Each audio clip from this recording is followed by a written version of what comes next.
Everyone present here and present online. On behalf of GIDS Institute, our Board of Governors, faculty and staff, I welcome you all to this third GIDS lecture, which is GIDS Lecture Series, which we started for the fresh PhD and the faculty from all institutions all over India and abroad to come and share their findings with us here at this platform. And we have kept it online also so that other people can also join, whoever would like to get the benefit of this series. So we already had 2 lectures in this series, and today the third lecture is being delivered by GIDS Burman, Assistant Professor, Dean of Geography, Presidency University, Calcutta. GIDS, I just give a brief about GIDS. GIDS Burman works as an Assistant Professor at the Department of Geography, Presidency University, Kolkata. He is trained in school and he is trained in social and development geography. He is also a doctoral candidate at the Institute of Development Studies, Kolkata. His research interests include urban transformation, real estate, and politics of placemaking with special reference to the Indian medium-sized cities.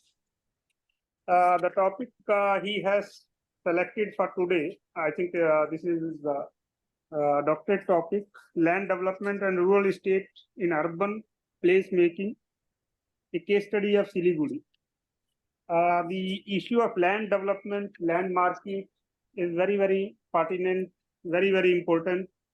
I have myself done a lot of work on the land issues. And frankly speaking, if we see the land market, if we talk of land market, as such, there is no land market, and it is all controlled by informal sector,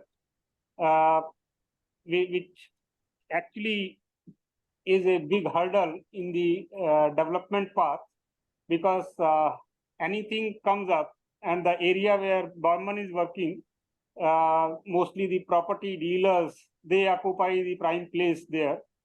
And any development initiative comes at any place, you can see the land price is jumping overnight.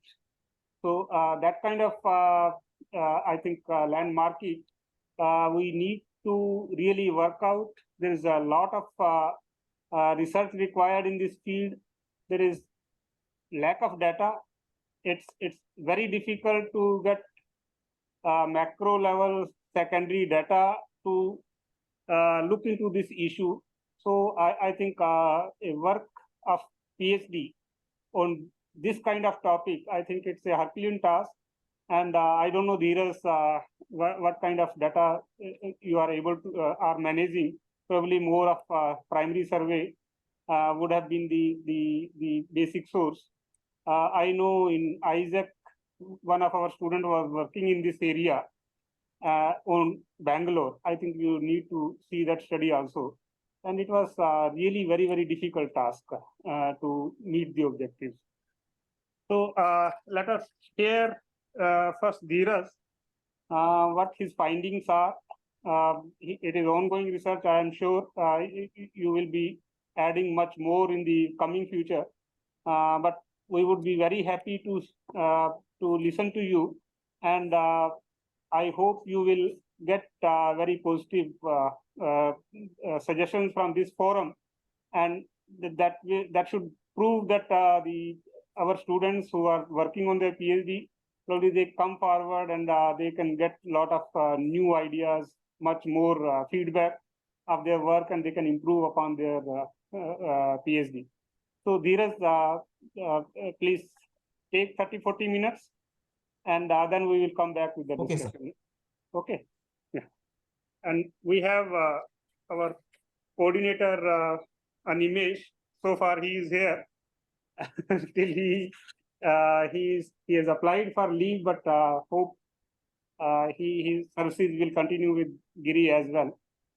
So he is the coordinator, And I request my faculty and other listening, they can just disseminate this information that anybody in the doctoral progress in their doctoral work can come here online, physically, can share their progress with us.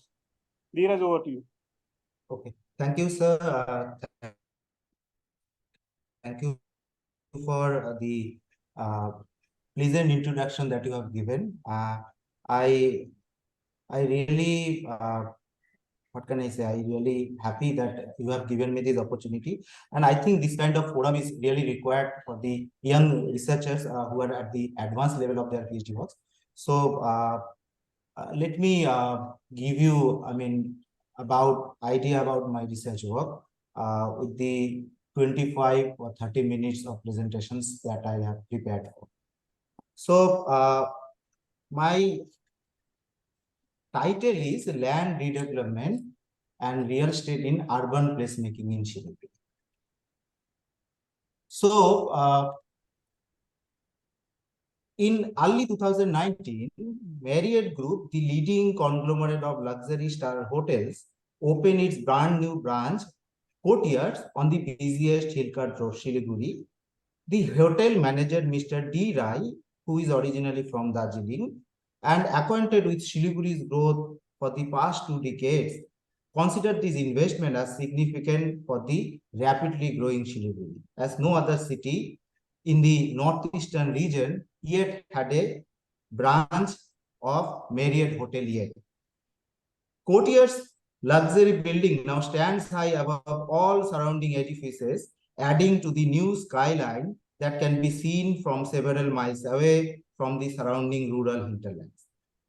Property like Marriott adds to the list of several such investments that have recently occurred in the city. Siliguri is swiftly changing regarding physicality, spatiality, and new urban process that produced under the spatial extension of globalization, penetrating capital in the emerging non-metropolitan cities in India. The recent development of Siliguri includes the proliferation of multiple shopping malls, commercial complexes, branded outlets, posh real estate projects, and luxury hotels.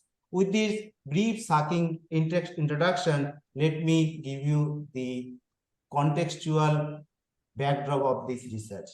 So, urban transformation in the global south are currently gaining academic attention. So back in 1990s, what we find that in the emerging scholarship in the global south was basically they tried to adopt world city or global city approach, which was initiated by Saskia Sassen. Now Jennifer Robinson argued that consequently the urban studies research in the global south gradually remained confined to this stipulated hierarchy. Therefore, the other cities that need to be focused in the intellectual discourses could not be possible.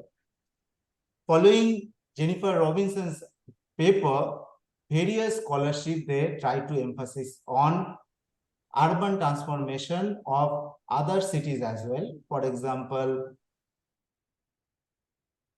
Dale and Jane's important centers of globalization. So it talks about bringing urban research from core, that is the global and the leading cities, to these peripheral urban changes that is happening worldwide. So as far as India is concerned, we know that India has taken the path of liberalization, privatization, and globalization since 1990s.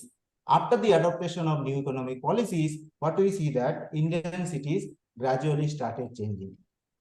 There are various works like work by Annapurna Shaw suggests that Indian urban transformation is fueled by international capital inflow in the leading city regions.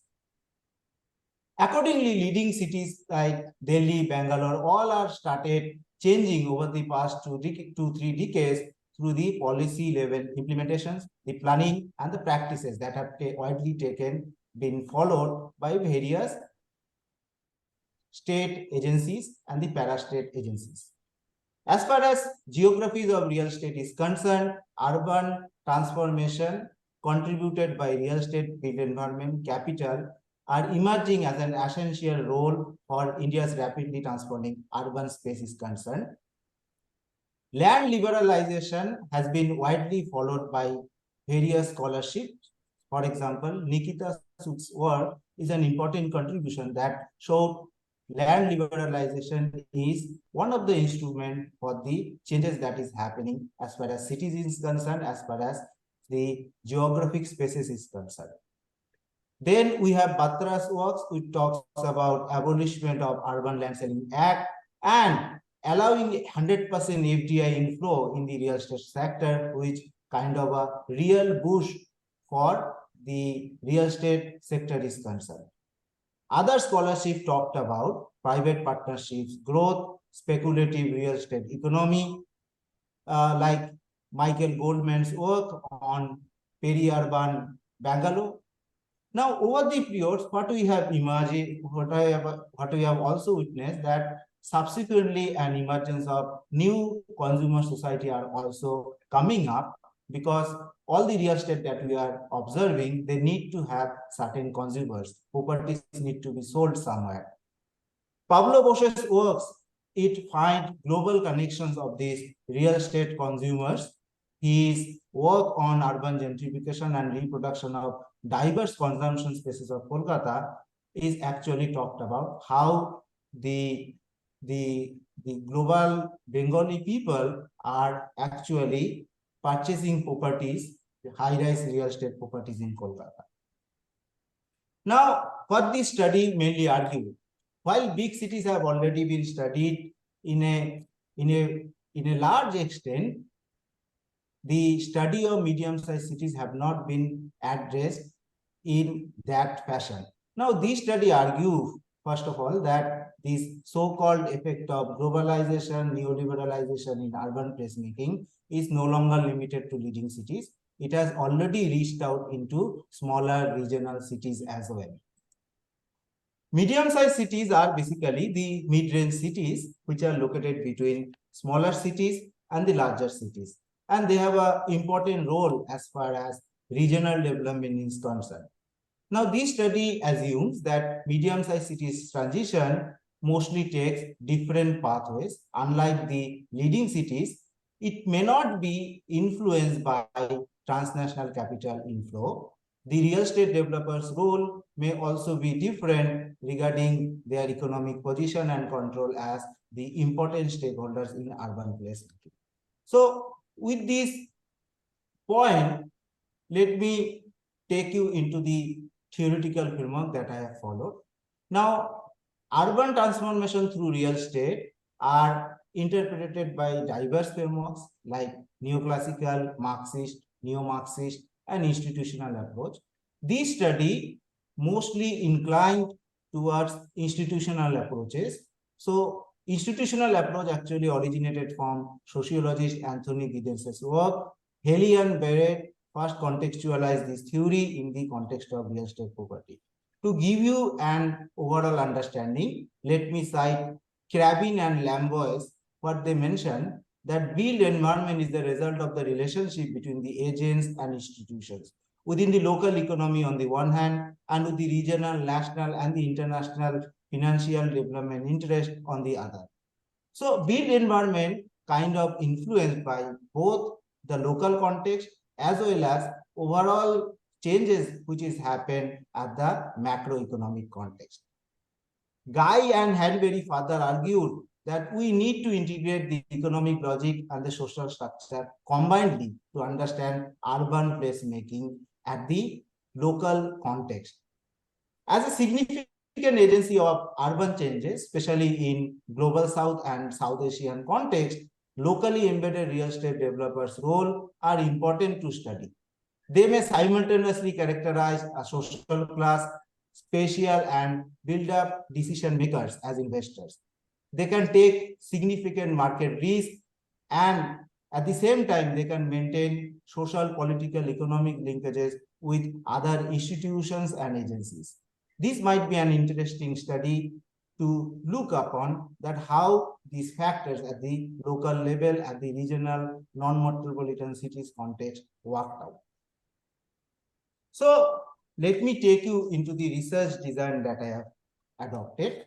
This study adopts multi-stage research strategy to fulfill the overall understanding of urban placemaking.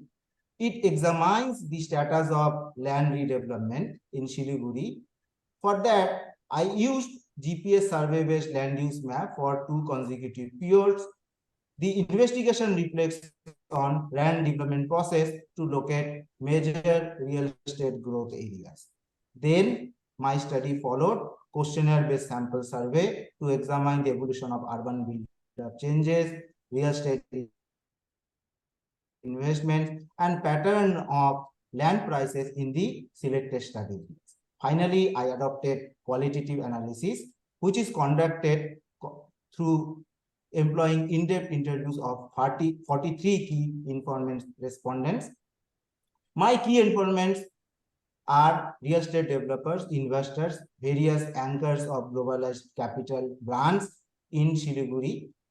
The key informants were interviewed in 2 stages between July 2019 to January 2020. The initial respondents of the study included the officials, planners, policymakers from various public institutions, the members of various business organizations to understand the nature of urban transition in Siliguri. At the second stage, I conducted interviews involving respondents who adequately represent the organized and unorganized real estate sectors in Siliguri. The respondents were the member of the Confederation of the Real Estate Agencies, Siliguri, Association of Real Estate Advisors, Siliguri, many individual property dealers, managers of hotels, shopping malls, branded stores, restaurants, and other enterprises. All key informants were selected following snowball sampling methodology, and I used semi-structured questionnaire while conducting my research. The audio recorded interviews, as we typically do, were transcribed and analyzed for further content analysis using in vivo software. So let me introduce about Siliguri. So Siliguri, as you know, Siliguri is one of the leading city. Siliguri is one of the leading city in West Bengal. It is a fast growing medium-sized town, medium-sized city. Siliguri is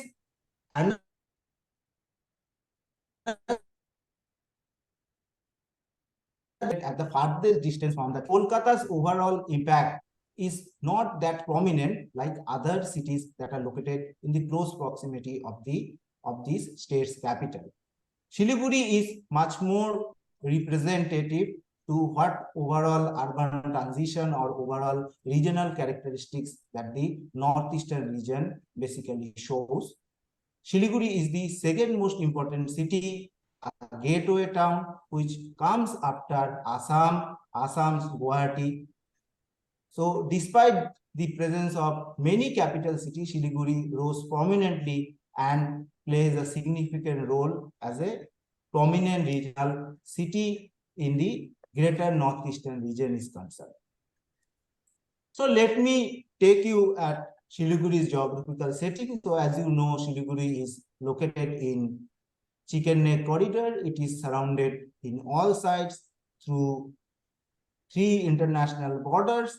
Siliguri's other specificity is that Siliguri is also surrounded by tea estates, forest, defense land. It has one of the highest concentration of military population after Jammu and Kashmir. So because of all these reasons, land in Siliguri is relatively less available. If we look into the overall growth pattern in terms of its economic growth, the data I have computed from Directorate of Commercial Taxes, it shows that Siliguri is closely following the capital city Kolkata in terms of its per capita tax collection in rupees during the period 2007 to 15. Next is the pattern of air traffic flow at Kolkata's Netaji Subhash Chandra Bose Airport and Kolkata and Siliguri's Bagdogra Airport. So Siliguri's Bagdogra shows that over the years, the passenger traffic is significantly increasing. In 2007, there were only 327,000 passengers, which rose to almost 321,640. That is a significant increase. Every year, if you look into the annual growth rate, it suggests that Siliguri's transport traffic flow is increasing at a significant rate. Next is, if we look into the relative growth of Siliguri's Bagdogra's airport's importance. So back in 2007-8, Siliguri's Bagdogra airport's traffic ratio was only 4.3%. Now it rose to 14.61% in comparison to Kolkata. So these figures suggest that over the years, Siliguri's logistical importance is increasing, and Siliguri is gaining importance in terms of its logistical, trade, commercial, and other importance.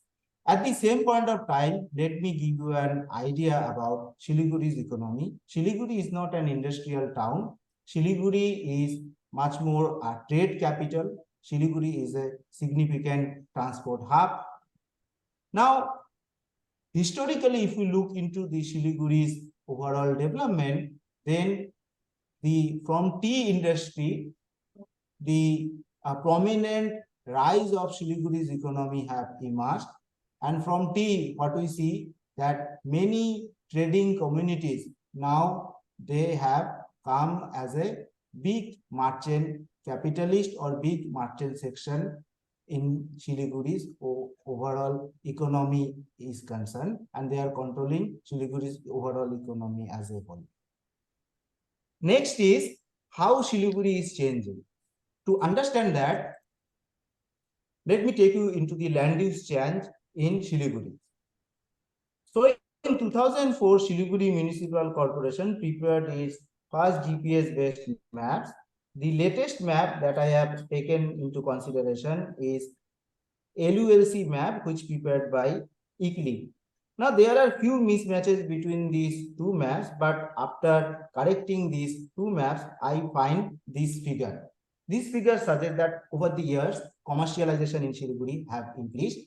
Now, from this map, we suggest that where this main commercialization has happened, these commercialization activities are happened along the main arterial roads. Over the years, Siliguri's vacant land is reducing because the investment in the land and real estate is booming up in this land scarce city. Now, Siliguri's major investment is coming in the Sevak Road, Bidhan Road, and other areas. Now, as investment is coming and land use change is happening, it translating into the overall land price indexes. So, the mounting demand for relatively scarce land within the city limit and intense commercialization, real estate activities, and other have contributed to a significant speculative drive in land prices in Siliguri's recent history. So, table that I have put it here, it shows that how over the years Siliguri's land price has increased. In early 2000, Siliguri's residential areas had an average land price ranging from 2.5 to 5 lakh per katha, depending on their location or associated characteristics. However, the same locality land prices has now reached to 4 to 7 lakhs in 2010, which is almost 40 to 50% growth in land valuation. The current land valuation of the same land are now rose to almost 30 to 40 lakh per katha. One katha is equivalent to 720 square feet. Now, if we look into the table, then we're going to find out that major increase in land price has happened across the major arterial roads, mainly the Bardhaman Road, Bidhan Road, and Sevak Road. Now, other land price increase, noticeable land price increase that happened is Ashrampada, Pradhannagar, Panjabipada. These are also located in the close proximity of these main arterial roads. Now, entire Siliguri cannot be studied. So I took Shevok Road as a microcosm of what is happening in the other parts of Siliguri, because Shevok Road is tremendously changing over the past 2 decades. Now, let me take you the next slide. Now, this slide showing that how land development is happening along the Shevok Road, and it leads to declining of the vacant land in the Shevok Road over the last 15 years time periods.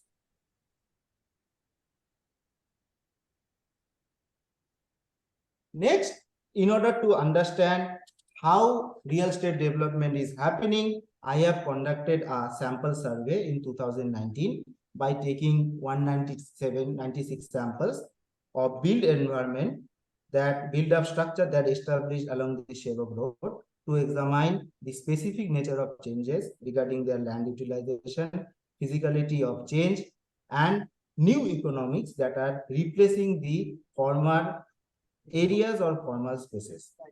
The detailed differences in build-up structures can be found from this table. Transformation in Shevok Road followed 3 intrinsically linked build-up development processes. Hello? Hello? Yes, silent right? Is there any problem, sir?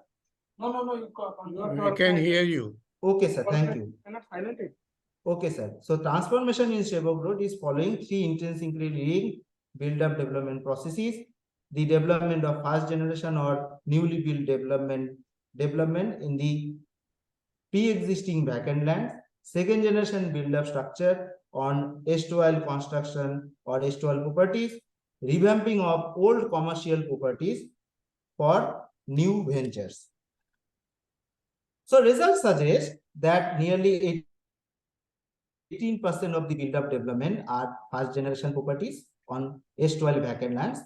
Now, the average age of these properties are within the 5 to 10 years time periods, and they are mainly being used for shopping malls, star hotels, commercial complexes, and new residential real estate projects. Second generation build-up structures are coming, and they are also being used on shopping malls. These are being followed by, so the erstwhile investors who own these properties, they transform these properties for the need of the hour. And the third is revamping of old commercial properties to fit into the demand of the newer market economies that are coming. Next is when in Shevok Road investment is coming, side by side, what is happening, that property rate is escalating and new rentier capital is emerging. So this shows that what kind of build-up structure, for what kind of build-up spaces, what kind of rent that investors need to be paid. It also shows the infrastructural facilities that are coming up within the context of overall physical spaces changeover in the Shevok Road, and the rent differential between Shevok Road and other locations in terms of similar kind of properties that have emerged. It shows that Shevok Road's properties demand is higher, and because of its important location, its property is rent prices is always 15 to 20% higher than rest of the other places in Siliguri. Now next is, as I said, the rentier capital. Now how this rentier capital is entering is important for our investigation purposes. So I have cited some of the interview excerpts. So Mr. Agarwal, a real estate developer whom I interviewed in 2019, he mentioned commercial rent started gradually rising in post 2019-20, 2009 and 10. Siliguri's first shopping mall was developed in Shevok Road in 2009-10. After that, many retail brands started coming up from 2013 to 14, which escalated these demands for most commercial spaces and property rents. Mr. Gok, another real estate developer, he mentioned that we had just constructed a new property. We find people started calling us even from Mumbai. They wanted to hire it for a shopping mall. We had another property, an older property. A year after the first deal, another party also inquired whether the old one could open, in the old one they can even open an office. So this interview excerpts suggest the emerging business connection that began with the development of new real estate properties and local property class with the country's expanding globalized consumer economy. So this shows how the penetration of globalized consumer brands are gradually started invading in cities like Siliguri. Next is the emergence of new economic spaces and anchoring of globalized brands for rapid commodification.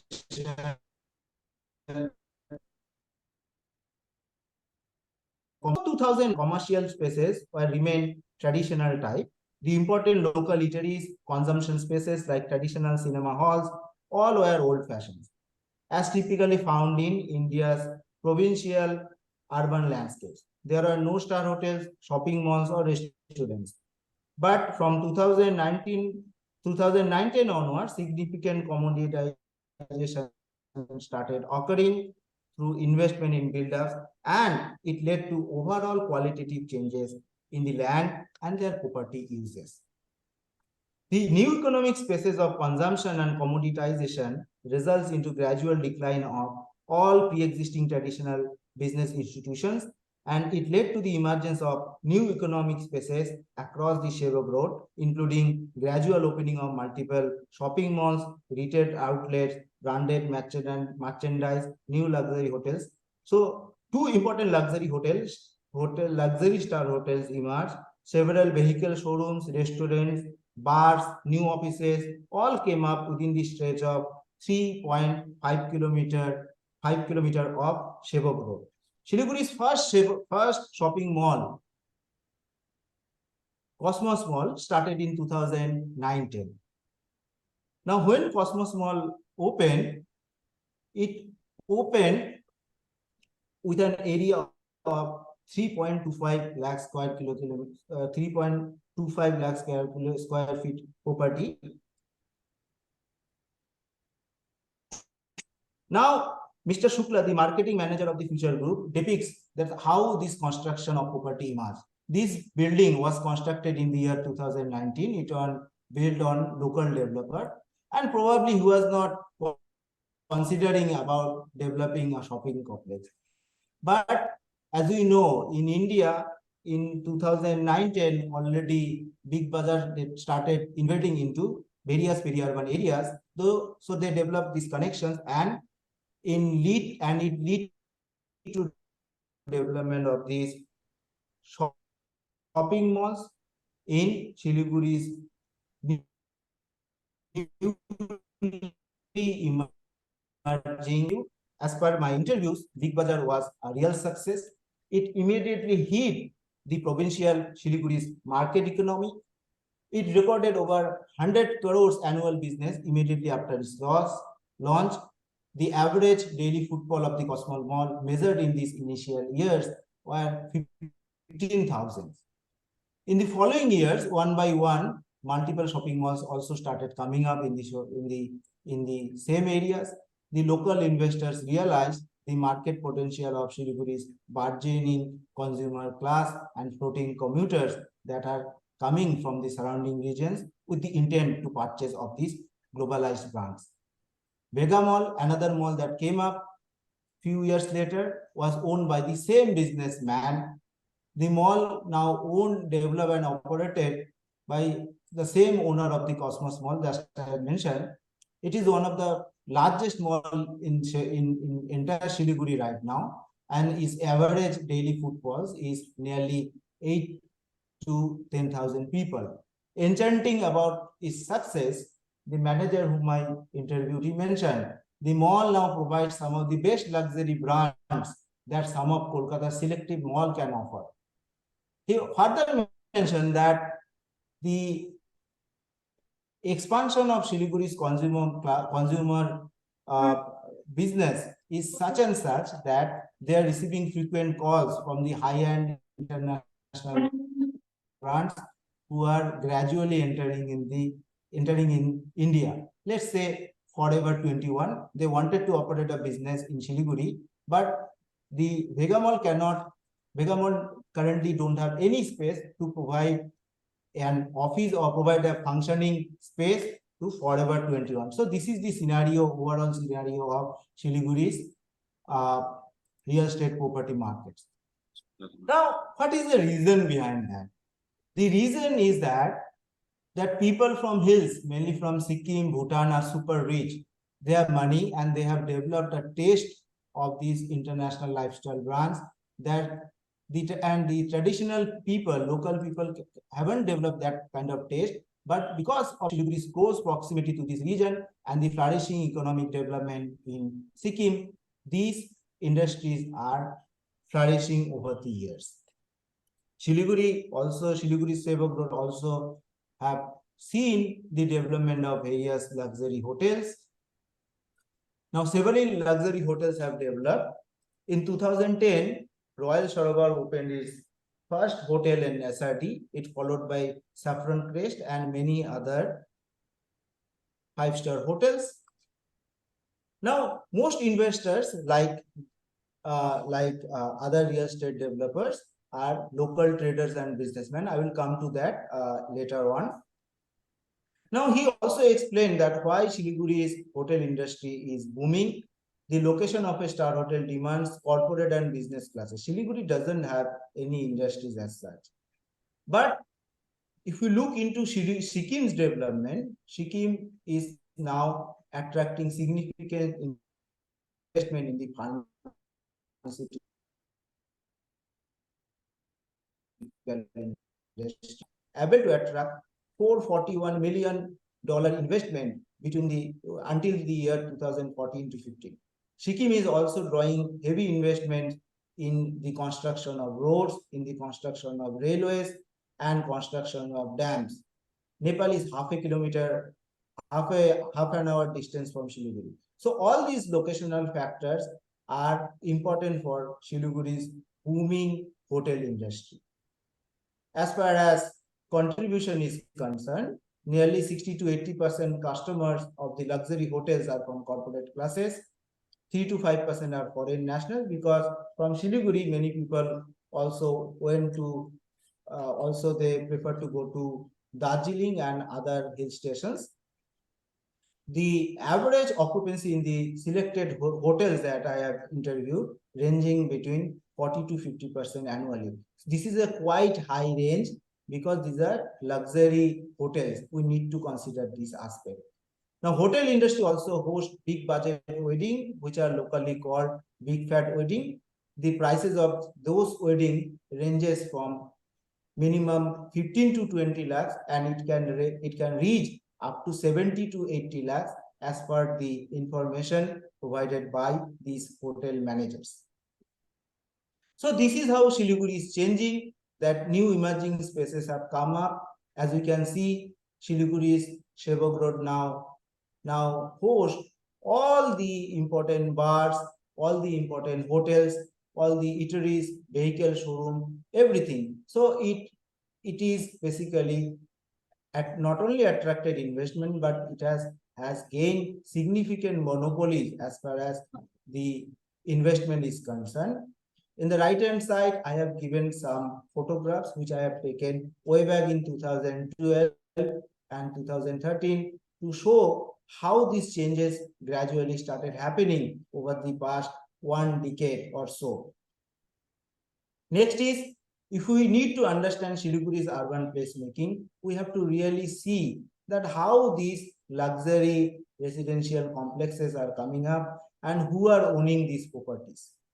So in 2019, a prime residential project, Dorpon, started developing. The base price of this property was 1.28 crore, excluding the additional property taxes.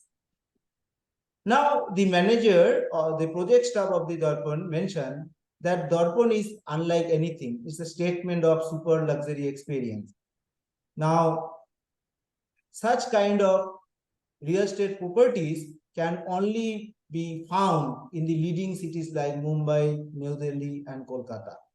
There is nothing like Dorpon. And he said he can vouch that even Patna, Guwahati, or other secondary cities in eastern India do not have such luxurious project. Within the launch of this project, within the 6 months or so, 70% of these properties are sold. And most of these properties were purchased by people from Sikkim and from the corporate classes.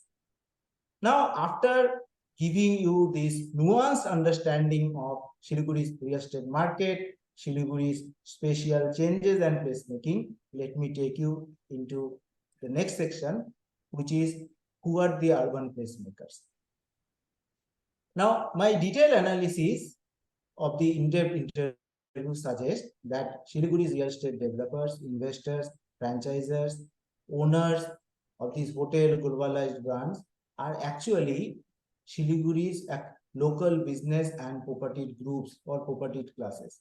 In case of Siliguri, these are Marwari and non-Bengali communities. In other cities, it can be someone else or some other groups. So that is not my concern. Now, the local business and property groups, they realize the market potential of Siliguri's booming real estate as well as Siliguri's consumer economy. So they form Kiredai and areas. Kiredai, you know, that Confederation of Real Estate Development Authorities in India, and areas are other institutes that are present across the country. Now, these local business and property class or property groups now entirely represent these two organizations. Sorry for this typological error. Now, LPPGs are traditionally based on tea plantations, trade, transport sector with substantial possession of accumulated wealth. They consider real estate as an emerging business opportunity, and these accumulated surplus hence were reinvested in the real estate. LPPG combinedly control floor prices, rent, and all types of projects to sustain Siliguri's real estate growth. They have significant presence in Siliguri's political structure, administrations, and other business organizations. Most of the real estate owners and most of the members of the Kiredaian areas are also the members of CII or other leading business organization of Siliguri at the present time. Now, I tried to see that the background of these investors and the origin of capital. So, what I find that most of the investments which are happening in Siliguri are of local, regional, can be fall into local and regional categories. These are all private capital. We need to understand that. Only few investments are coming from state and other states, outside states origin. And now nearly 18% of these investments are coming from the corporate sections. As far as community background, as we know that for our country, which is I mean, we can find that visible differences in terms of caste and the community line. So I showed that which are their community background. It can be applicable to other cities as well, because it determined by local specific conditions. So in case of Siliguri, it is Marwari and other non-Bengali community dominated. As far as Marwari and other North Indian community that I have mentioned, who predominantly controls this business, the most of their family business background as far as Siliguri's overall real estate is concerned. It's come from merchant capital, money lending, tea gardens, and other businesses, other diverse business categories. So overall, we can say that in case of Siliguri's overall real estate, as far as locally embedded real estate developers is concerned, we find that a significant shift from merchant capital to real estate capital investment is happening over the recent time. Now coming to conclusion, my study reflects on spatially embedded nature of globalization and new urban transition in an Indian medium-sized city from social and institutional perspective. Siliguri's transition shows hyper real estate development, at the same time speculative property market and rapid socio-spatial transition, and all these things, growing connection of certain brands who are entering into Indian economy, all manifested into new urban placemaking processes. However, unlike any leading megacities, transnational capitals network have been limited over the years. Significant role played by the locally embedded real estate developers. Ultimately, as far as research argument is concerned, I argue that the existing scholarship on urban transformation research is concerned, they must address this social organizational role and local geohistorical specificities to better comprehend our present understanding of India's diverse urban transition processes that are happening beyond the leading metropolitan city spaces. So I would like to conclude here, and I would like to get comments, suggestions, or criticism in whatever capacity this panel can contribute for further enhancement of this research. Thank you, sir.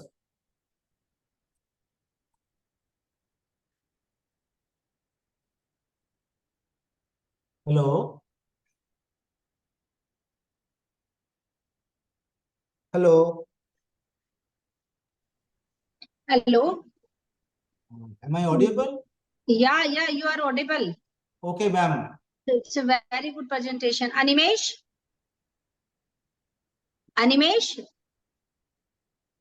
आप stop sharing कर दीजिए धीरज जी. Okay, ma'am. Then they will be visible. Please. If it is needed, they will tell you.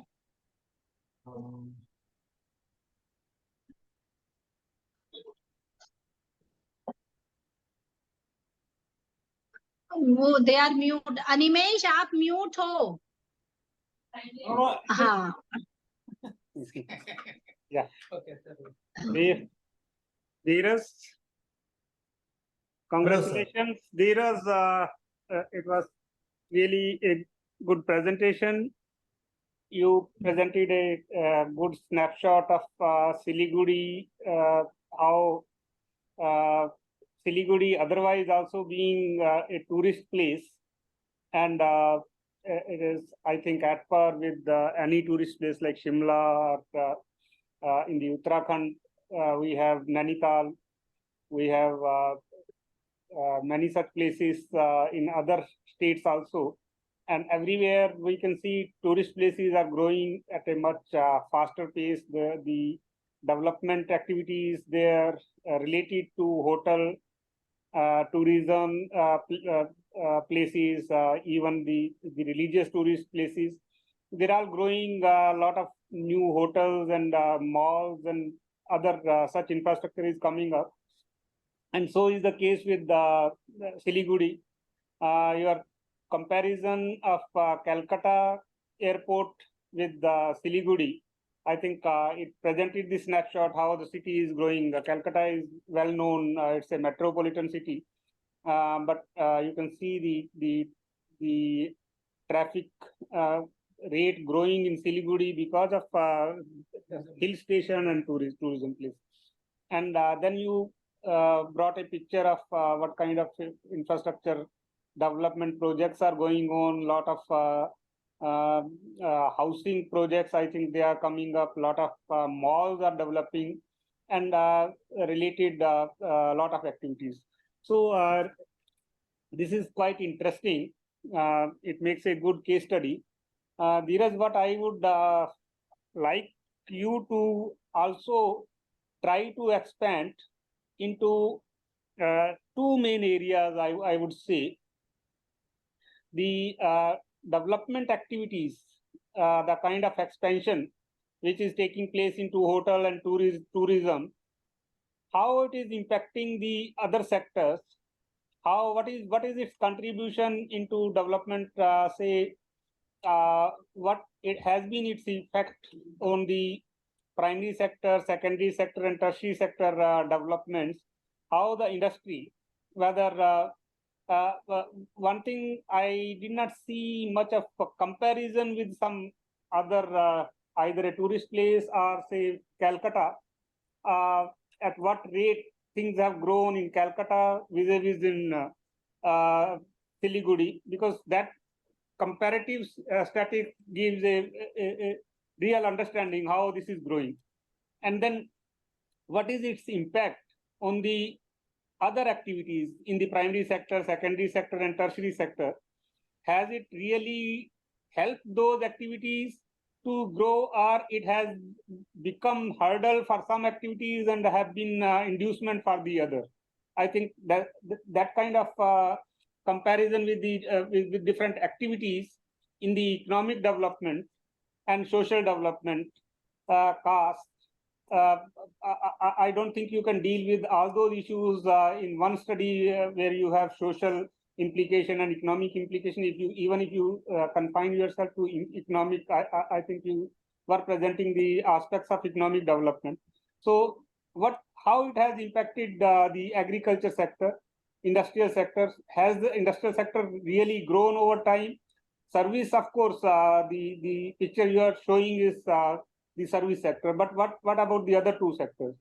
And the very important thing which reader would like to know, this development of malls and other tourist places, from whom the land has displaced. What about the people who are displaced? Are they better off? Have they really been beneficial from these developments?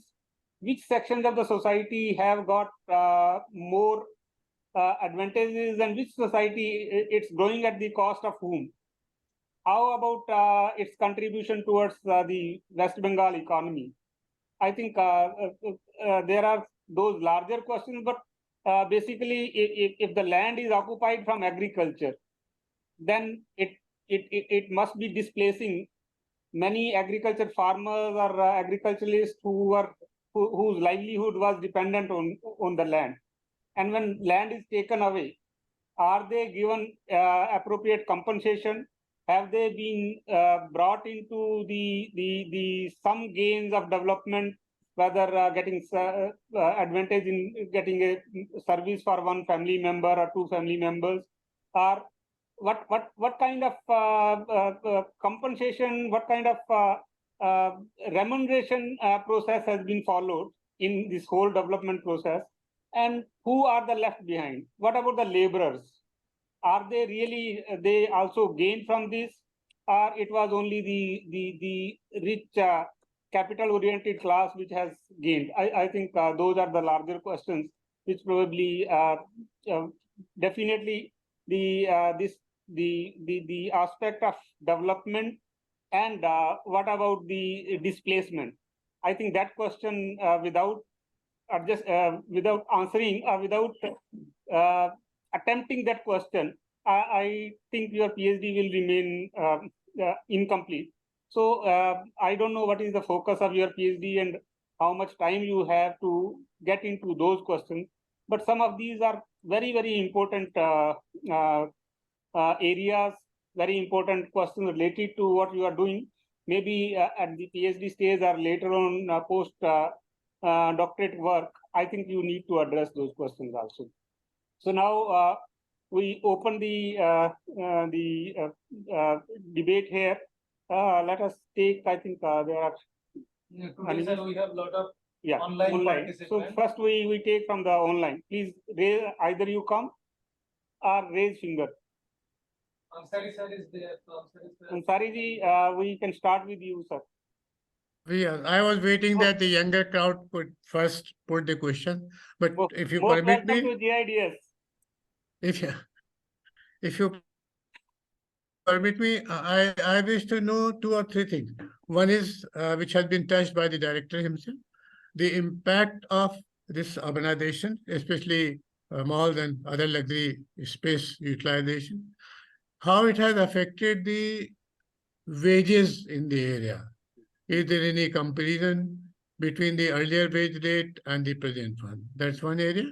Second, I would like to know what has been the impact on the employment, whether there has been a net increase in the employment in the area. And third is, you may be knowing that one very famous Peruvian economist, Orlando de Soto, in his book, Myths of Capitalism, he pleaded that the uh, public land which has been under illegal occupation or encroachment by the poor settlers, government should try to settle that land, rationalize and regularize that occupation so that investment comes by the poor community and their living standards they increase. Whether this kind of effort has been made in the Siliguri also or around. So Dheeraj, I think you answer these questions, then we'll take more questions in next attempt. Okay, sir. Thank you, sir. First, let me answer to director sir's questions. Sir, the study that I have presented is part of my research, entire PhD one. I just presented how just Siliguri is changing. Yeah. The question that you raised are pertinent one, and I have addressed those part. Actually, I have just shown what is happening within Siliguri city. Now, there are certain geo-historical processes, as we say, in academic term. In Siliguri, what happened, this land previously owned by the indigenous Rajvanshi people. You might have heard about Rajvanshi people. So, what happened in Siliguri's overall historical evolution, what happened, this land has been historically transformed from Rajvanshi to the Marwari people. Previously, there were Jotdars in the entire Siliguri. Jotdars. If you read entire Naxalbari movement's context, so Siliguri was divided into Jots. So, in terms of its historical development, Siliguri has a different historical trajectory than rest of the West Bengal. Now, what happened, if you look into Siliguri's history, from early 19th century onwards, tea plantation started growing in Tarai area, this area called Tarai. And as tea plantation grew, what happened? Gradually, there are important works of Virginia Khaka, the famous tribal studies researcher. He said that in North Bengal, there are dual economy. One is tea plantation and another one was agricultural economy. What happened? After Britishers introduced this tea economy, this dual economy grew successfully for over a century. But gradually what happened, as the migration of other communities started coming up, basically migration from southern Bengal, who are, basically these are Bengali people and the local indigenous people are called Rajvanshis. What happened? The land alienation began. And there are historical record of land alienation in this area. After partition, what happened? There was a tremendous influx of migration in Siliguri. And previously, the local Jotdars, Siliguri was divided into different Jots. Jots means, you can say the area, area which are owned by, one people, okay, one Rajvanshi indigenous people, and the Jots were named after him. So that was the agrarian situation there. So after independence, what happened as the movement of influx, migrant influx started developing, Rajvanshi land alienation happened in this area. So Rajbangshi people was basically outnumbered by people who are migrating from the lower Bengal and the East Pakistan. So this is one condition. From 1980 or 80 onwards, what we find that in tea cultivation, another transition happened and many smaller tea gardens started coming. And when smaller tea gardens started coming up in 1980s onwards, we find that many Marwari traders or the local traders, the Marwari I am just using because this is the local context. So they started owning these small tea gardens as well as they started owning the surrounding agricultural land because they have the accumulated capital in their hand. So the land that you mentioned that I need to focus on this, I have mentioned it somewhere else because entire thesis I cannot present within this 30 minutes presentation. Dheeraj, So from 1970s onwards. Dheeraj, we understand. Okay, sir. So this land was basically previously owned by the Rajbangshi people. So after 1970s and 1980s onwards, this land was started being purchased by the Marwari people. So these were actually previously enclosure land. We have sufficient literature about what is enclosure land means. So as far as land alienation is concerned, land alienation is much more happening today in the peri-urban Siliguri, sir. This is one input. Now I'm coming to Professor Anis Ansari's questions and comments. That what is the impact of this urbanization as far as wages is concerned? Sir, if we look into Siliguri's overall economy, there is no industries in Siliguri. And Siliguri is traditionally and dependent on informal economy. I mean, Siliguri has one of the highest number of shops probably you can find. Now, informal economy traditionally was there in Siliguri. Now, recently, these shopping malls and other things are coming. So I have also surveyed about the labor condition of these labor who are employed in these new emerging economies. So they are actually living a life of precarious because they are hardly getting salary of 8,000 to 10,000 salaries. So despite new economies are coming, shopping malls are being replaced. In terms of their livelihood, there is no substantial changes as far as economic status is concerned. Second thing is, sir, you talked about these these Latin American economies, right, sir? So he talks about from informality to formality, how the land which remain in the hand of slums can be converted. I mean, Harmendo D'Souza, I think. So now these kinds of thing hasn't happened here because in Siliguri there is a tremendous pressure of migrants. Now, because of these migrants, we know, I mean, what kind of urban informality that we generally have in Indian cities. So in Siliguri, the proportion of slums has actually increased over the years, slum areas. Siliguri has a larger area of land which comes under the railways because Siliguri was, I mean, from Siliguri, Darjeeling was connected. It was the major break in bulk point. So all these lands over the past, I mean, after independence, these lands are basically occupied by the slums. The questions of, releasing the slum lands have not been done because we know the moral politics or the democratic political practices that we have. The slum is basically the crucial vote bank. I mean, I'm just using this undemocratic word, but it is the reality as far as Siliguri is concerned. Sir. Okay, there is, I think, on one hand, I can see 825757. We don't have the name. Yeah. Good afternoon, Professor Pramod. This is Dr. Malini. I don't know, for some reason, it's not listing my name. I saw you briefly. I thought it's Malini. I was going to say that. Okay, Malini, please go ahead. Yeah, thank you so much. Dheeraj, it's indeed a very interesting presentation. The reason why it invoked my interest is currently I'm working something on urbanization and the trade and trying to look some of the industrial settlement in 3 different parts of India. So I thought it would be interesting to hear from someone who is already working in this area.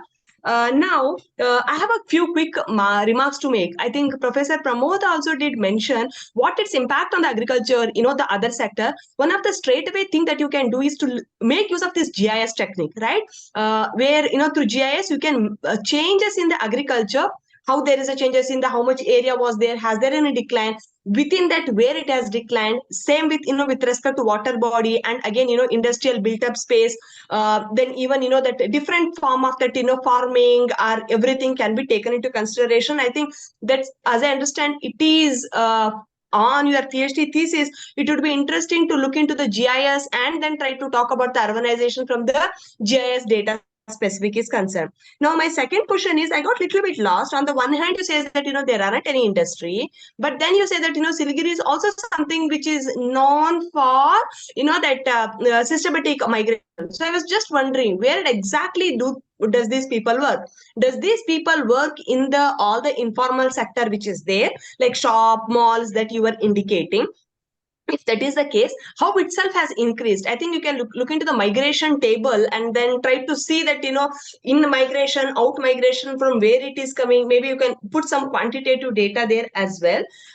Again, it is very important. Why? Because for any kind of this, whether it is for the setting up of a shop, a mall, the land has been taken. I think Professor Pramod Kumar also did mention there is a lot of a rehabilitation resettlement happen on paper. Those families, like any other resettlement happened in India of late, are given an assurance of employment, but in reality it never happened. So what happens? On the one hand, you lose the land which provide the life subsistence to one larger group, and at the same time they are not made part of the development, so-called development, in terms of getting employment to the new system. So I think these are some interesting questions. You have quite a lot of qualitative data, but I thought you can substantiate with some of the quantitative information from migration table and even looking into the GIS statistics. So I thought I will just add on. Thank you so much, Professor Pramod. It's indeed that good for me to hear from someone who is working in the similar area. Thank you. Thanks, Malini. Malini, Thank you very much. Malini, do you need to hear my comments? Dheeraj, let us take one or two more questions. I think there, Abdul. Yeah.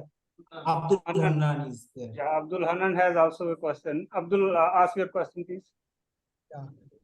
Thank you, Dheeraj. It's very enlightening. We have been in fact interacting for long in his thesis. Many times we are in the field, and it's really interesting to know some of these spatial dimensions and the city growth and the relationship which he has shown with Bagdogra and this Calcutta and so on. But I will be sincere, there is a limited time. So there are two specific queries I am just putting forward. I think he must have taken care, or he can take care of this. One is relating to the urban land market, the land value markets. Like you have taken the different localities like let's say Hyderpara or all those paras, you have taken how the land value has increased. So this is one way of looking the market rate of the land value based on the interviews. On the other side, the land registration offices are there where the government land value is also is recorded in the registered deeds when the transaction takes place. So in that way, probably we come to know what is the level of transaction and what is the level of black money is emerging in the transactions, because the government land value which is being taxed actually. Suppose per kata, if you are showing 4 lakhs rupees, and in the open market is the value is 10 lakhs. So 6 lakhs is going to be a black money, something like this. So in that way, we can estimate how much black money probably in the transaction process that's been happening in the Siliguri city, which is second tier and third tier. And the second, in extension to that, what we can probably look, because there's a circuit of capital. Now, recently, the government of West Bengal has made some kind of an order on the tea plantations on land diversification policy. And many of this capital flow is happening where the tea auction centers, traders in Siliguri, many of them has a business of so-called, as you have said, the local context, the Marwari communities, They have a capital accumulation from the tea business as well as the tea trading business. Now, with coming the expansion of this land diversification policy of government of West Bengal, you will find in Dagapur area the Mayfair is coming up. You will find in Makaibari there's another Nishitpur. Yeah. So all those capital, actually the circuit of capital is expanding to other than the cities, semi-urban areas, as well as in their plantation, Duars landscape. Then you find the adding tea industry. Then you say towards Bidhannagar sites. So how this circuit of capital is working, and maybe a privileged sections may be getting benefit, whereas on the industry side, the smallest scale sector you have said, and there also a kind of extraction is taking place probably indirectly in the form of capital.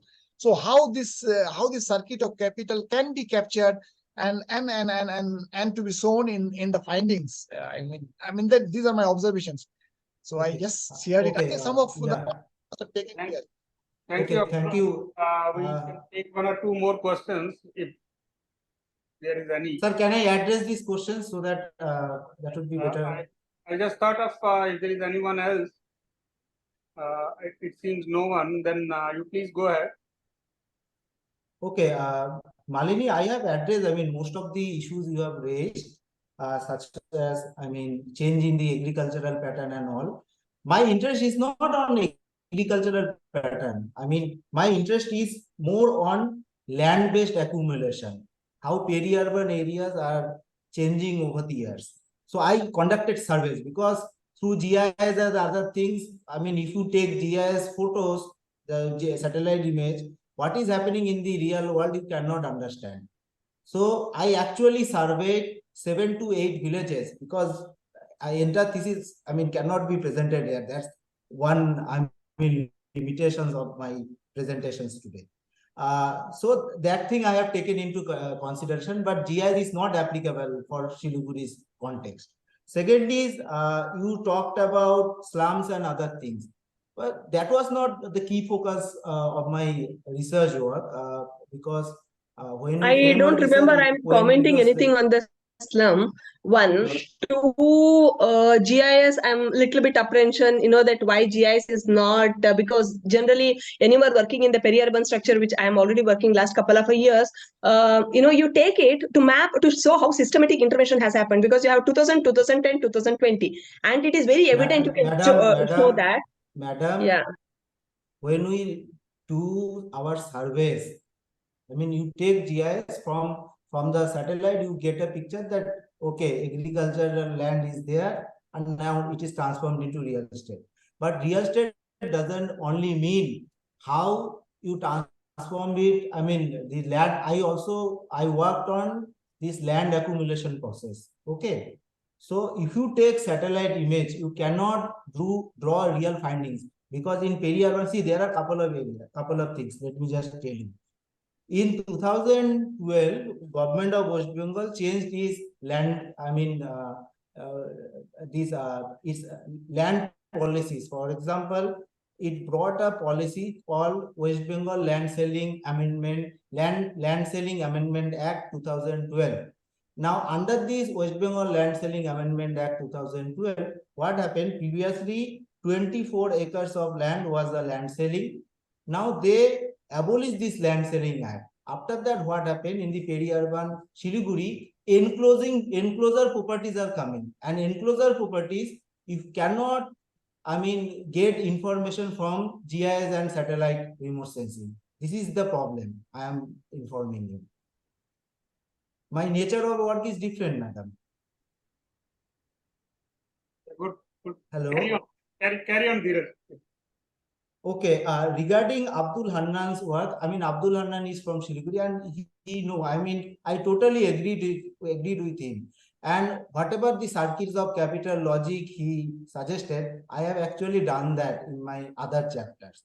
For example, what happened in Siliguri, in 2013, government of West Bengal, they brought Tea Tourism Act. Under the Tea Tourism Act, 5 acres of land, in the 5 acres of land, I mean, certain constructions can be done within the tea plantations. Now, under this act, what happened in the surrounding tea gardens, many, tourist places have emerged.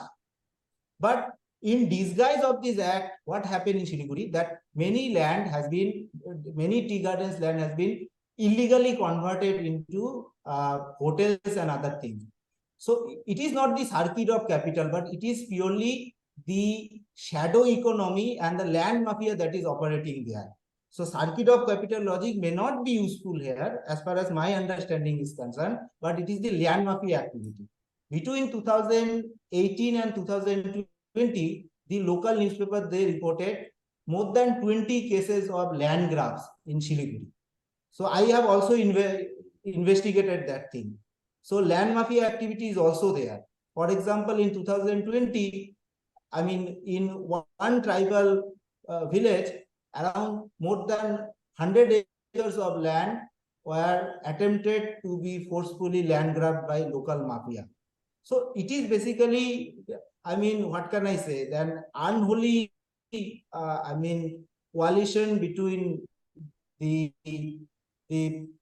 power and politics on one hand, real estate developers, and the criminal economy that develop in any, I mean, cities which are under tremendous real estate development in across the India or in any other parts. So that part I have taken into consideration. If times comes, I will present that in later periods of much in someday later. That part I can do that. So I hope any other question? Dheeraj, I wanted to know whether there is any net increase in the employment generation because of the higher level of urbanization. Actually, sir, we don't have census data right now, because after 2011, I cannot compare between 2000 and even if we look into the census data, in census data, I mean the industries, I mean the employment sector that we are looking in, I cannot do that, sir. There is a limitation of census data. Nimesh, you want? Okay. Sir, I would like to make one or two minor comments about the debates that have come up in this floor. One debate is that our director, sir, was also talking about this displacement thing. And there was, I think, Dr. Malini Bhattacharya. Malini Tantra. She was also talking about this. My colleague from ISAC. Okay. What I believe is that we need to understand two things. The first thing is that the urbanization can take place in two ways. One is through planning, like when planned urbanization takes place. Other can be the outgrowth of urbanization. It's an automatic process whereby the people who are having money will be investing their money, and slowly urbanization will take place, urban expansion will take place. Now, the displacement issue will come only when planning urbanization, like urbanization is taking place through planning. For example, Rajarhat. But what I Land believe acquisition. Yes, through land acquisition or land disposition. But what I believe is that in Siliguri, land disposition is in that sense not taking place. What is happening is that the capitalists, they are coming to the market, they are directly negotiating with the landowners, purchasing their land, and in this case, we cannot directly say that they are being displaced from their land.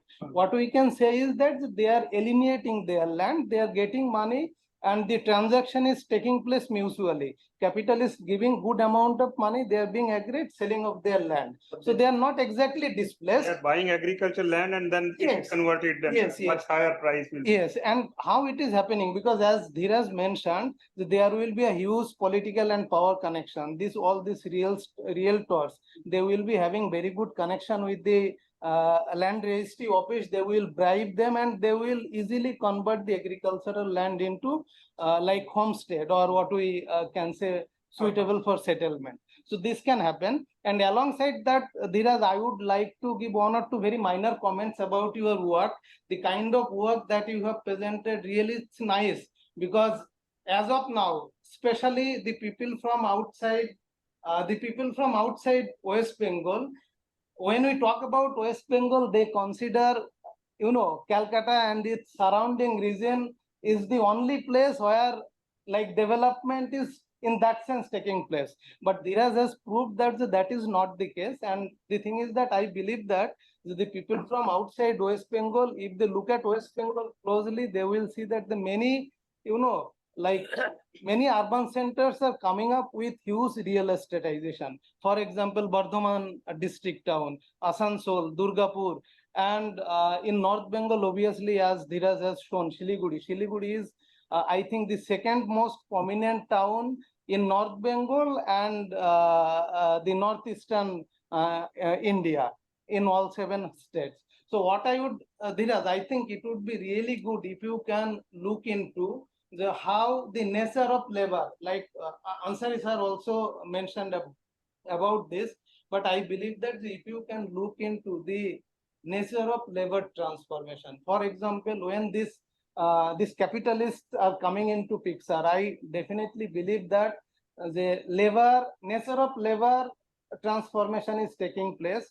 For example, the people who sold off their land to the capitalists, probably they are being, engaged in the capitalist market or in the circuits of capital as, survival labor or caring labor, or maybe, service providing labor, like those who are giving or working as security guards to the malls and other shops.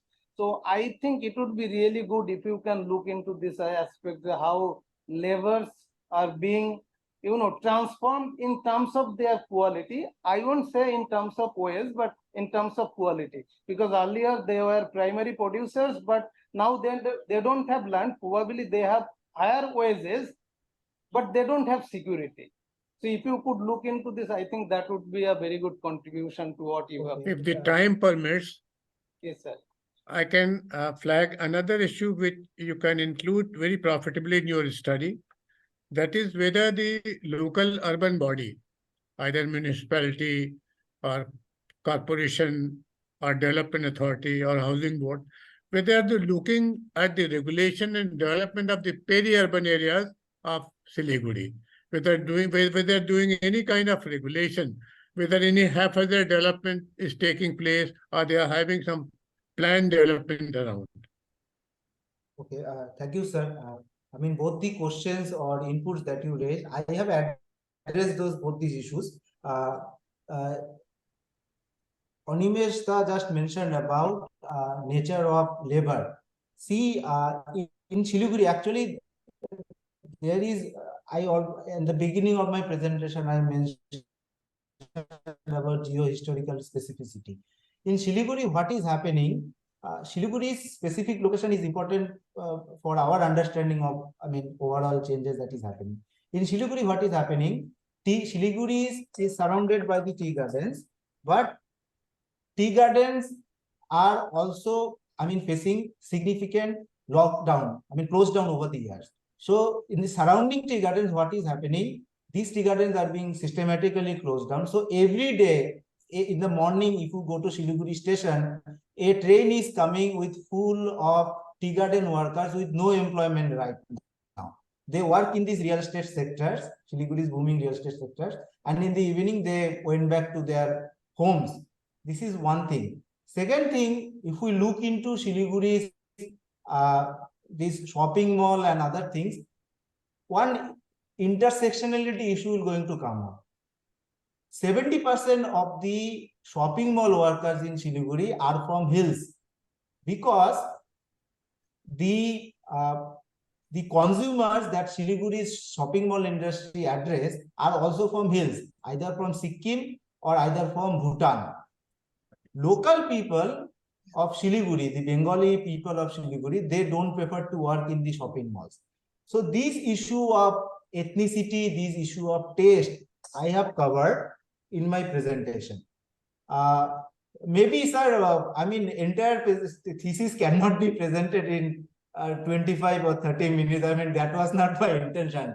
My intention was to, give you, one, brief presentation of my chapter. This is the introductory chapter. Subsequently, the issues of labor, the issue of, the informality, issue of land grab, all these issues I have covered. But this suggestion is interesting because the way I have thought about my entire dissertations are also being reflected from your comments. So there is no contestations between our arguments. Thing is, I have addressed that, but I could not, show them, within this limited time span. So maybe, when my papers will published one after another, I can present them. I think there is no issue to present those works in the future as far as GIDS is concerned, because it is very,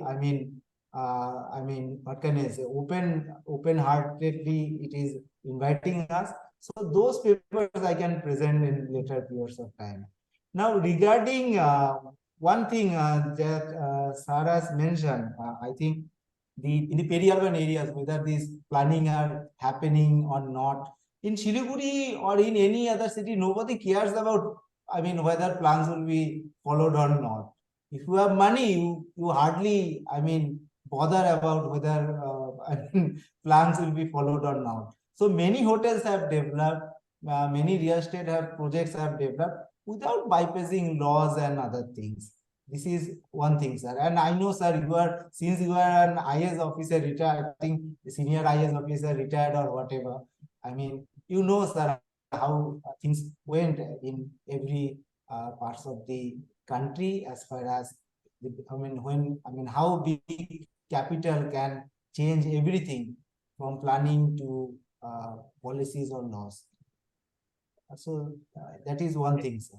Dheeraj, I think I started with just saying that land development issues, it's a very, very important issue and very interesting. There are so many questions around it. When we talk of land market, the land market itself is absent. That is what I began, and then there are and if there is no formal market, then it's open for anything and everything, and that Anything is for anything. Yes. that is what is happening. I think you it's not possible to present the entire PhD here, and not the purpose also. And you don't have to answer all the questions, all the issues raised. We raise issues. I raised many issues. We raise issues to bring the researcher the focus where if you have some possibility of some of those issues in your work, then probably sometimes when we are attempting some research question, sometimes we may miss some of the important aspects, and this kind of presentation, this kind of research talk brings those issues back, and it helps in developing your hypothesis about the work you are doing. I think that it has proved worth. I think you will be when you are focusing on writing your work and other aspects, probably some focus can. I think these whatever questions raised, the debate, the discussion happened, I think would prove useful. So big hands to you for taking time and coming and presenting your work here. And Thank you, sir. you are most welcome in future as well. Now my colleague, he will be just giving a formal vote of thanks. Yeah, over to you. First of all, sir, let me give my sincere thanks to Dheeraj for approaching me for this lecture. It was really wonderful listening to you, and the way you have presented your work here, I think all of us have liked your work. I would also like to thank our director, sir, for opening up this kind of forum where researchers, students, scholars, academicians from different parts of the country, even from abroad, can directly approach us and present their work here.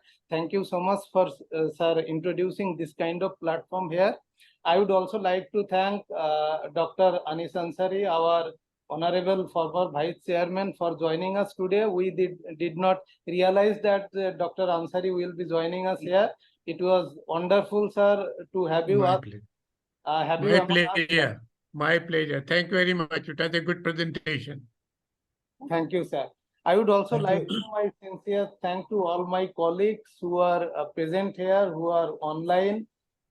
Thank you so much for making this event successful. I would also like to thank all those who have come from other organizations and joined this forum online. Abdul Hannanda and Dr. Malini, thank you so much for giving for putting forward your wonderful comments. And I believe that Dheeraj will go back from here with some good memories. And if he left anything out, I hope that he will include some of the things that he has got from your comments. I would also like to thank our technician and supporting staffs from the institute. It was all your help that could help us make this program successful. Thank you so much. With these words, I again thank you all. Thank you.